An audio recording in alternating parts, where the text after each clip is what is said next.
So we're going to look at a couple of design options here at the Freeman residence real quick. So we're going to look at primarily this media cabinet. So this will be design option 1. It's fully built out here, and we're going to look at what the space feels like pulling that back. And we're going to look at a couple more areas. I think we can see them all from right here.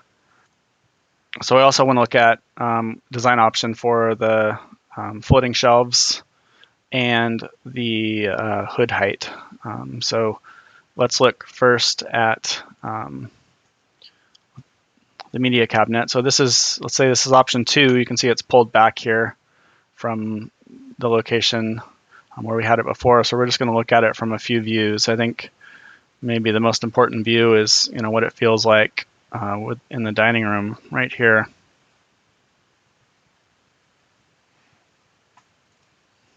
So this is the option 1 where we get the media cabinet here at the end, and this wall terminates at the end of this edge of this room, what I would call the edge of the room. So we get this feeling like this ceiling recess. The ceiling tray is centered on that wall. So you can see this. I think extending this out helps to define that room edge there, but you do get a more open feel with it gone. So here you can see with it pulled back. So it kind of changes the centering of that room. So now our kind of highlight material block here is off center from the center line of the dining room. But let's see how it affects the open feeling here. So let's just take this view. So it's not quite so open to the living room here, but we do. So that's kind of the trade-off. We're going for a little bit more open feel versus having an element there that defines the dining room for us. The question is, does this still feel open enough for us? So option 2, pulled back.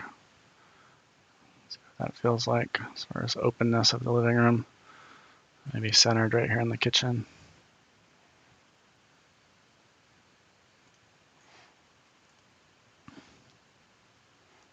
Kind of switching back and forth to get a feel for that.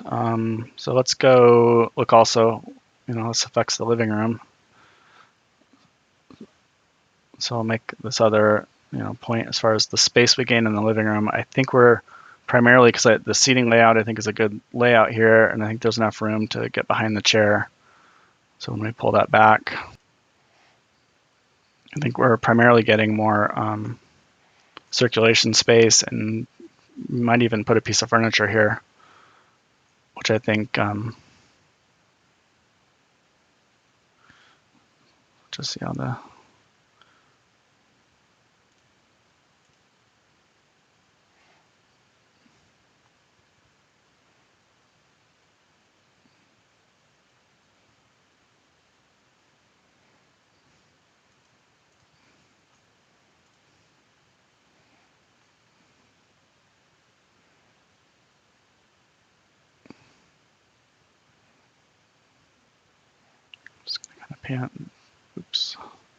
move around the living room one time, move it this way, and then let's switch it back and kind of move around one more time.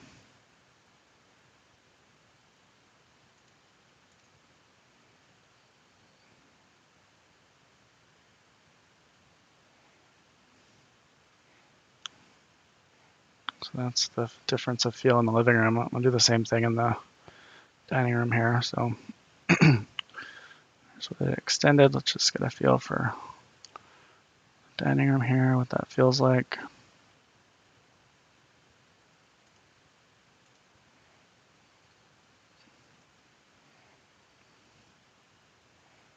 That smaller wall.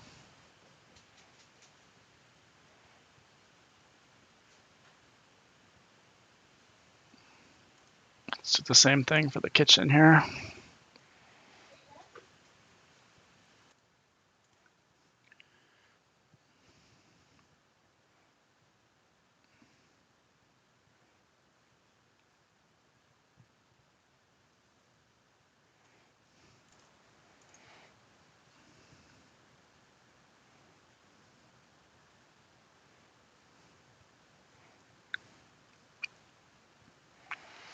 Okay, that's probably enough of that. So the other thing I want to look at is the shelving. So here's, without the TV here, we can do these floating shelves, and I have to picture them with things on them because they look a little empty right now. But this would be like option 2 configuration, so 2 shelves instead of 3. So the 3 shelves are what we were showing before, which is about 1 foot between these shelves. So wouldn't be for like big things, but 1 foot's maybe like a standard bookshelf. So most books would fit. Large books wouldn't. Some cookbooks are larger than that. But with the 2 shelf option, it gives us, we could do something with lighting above too, which I think would be nice because it would kind of light that top shelf and throw a little bit of light onto the other shelf if we do one of these adjustable arm lights. I think that looks nice. It gives a little bit more interest on this wall, and it provides some lighting for these shelves, for the top shelf specifically.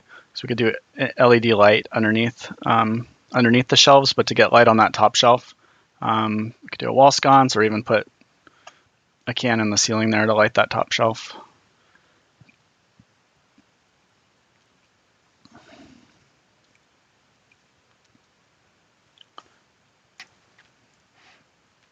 So let me know if you like the 2 shelf option with the light sconce, with the wall sconce.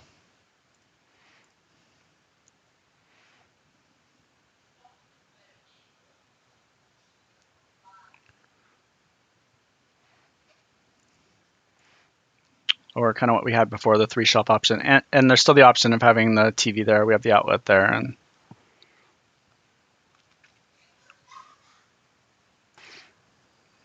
And the last thing was I wanted to look at mounting this hood just 3 inches higher. The manufacturer recommended height is 36 inches above the counter is the maximum. So here's what that feels like.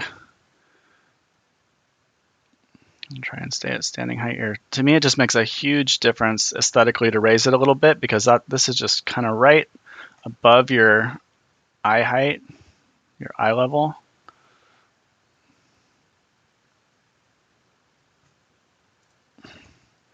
And I feel like just raising it a little bit just opens up the view quite a lot. And I think it's putting it just 3 inches higher is still going to vent pretty well. It's maybe slightly, it's going to vent slightly not as good, but we're just trading off function for aesthetic here. Just the lower one again. So manufacturer recommended height is this one, 36 inches. So that's probably what, the safest bet. But if we go a little bit higher, is it worth the trade-off? Not quite as functional ventilation. I really still think it's going to get just about everything out, unless you get it really smoky. Or is it worth just lifting it a little bit? Yeah, lifting it a little bit higher.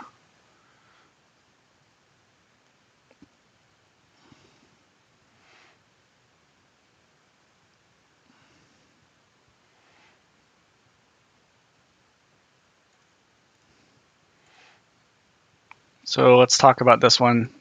Well, then we also have to imagine the glass hood, I think, here too, which kind of ends where this inner part is, and the outside part is glass, so it's going to be smaller. I probably should drop that in here for this discussion. But anyway, let's talk about that mounting height, because I actually had it modeled a little higher, and then when I was looking at what the mounting height was for this, I had to drop it down lower, and didn't really love what it did aesthetic. So there's that little higher height.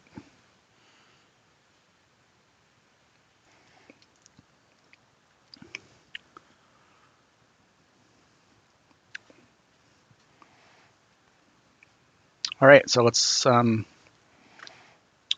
try and make a decision on those three options of the media cabinet, the hood height, and 3 shelves versus 2 shelves. Hope that helps. Thanks.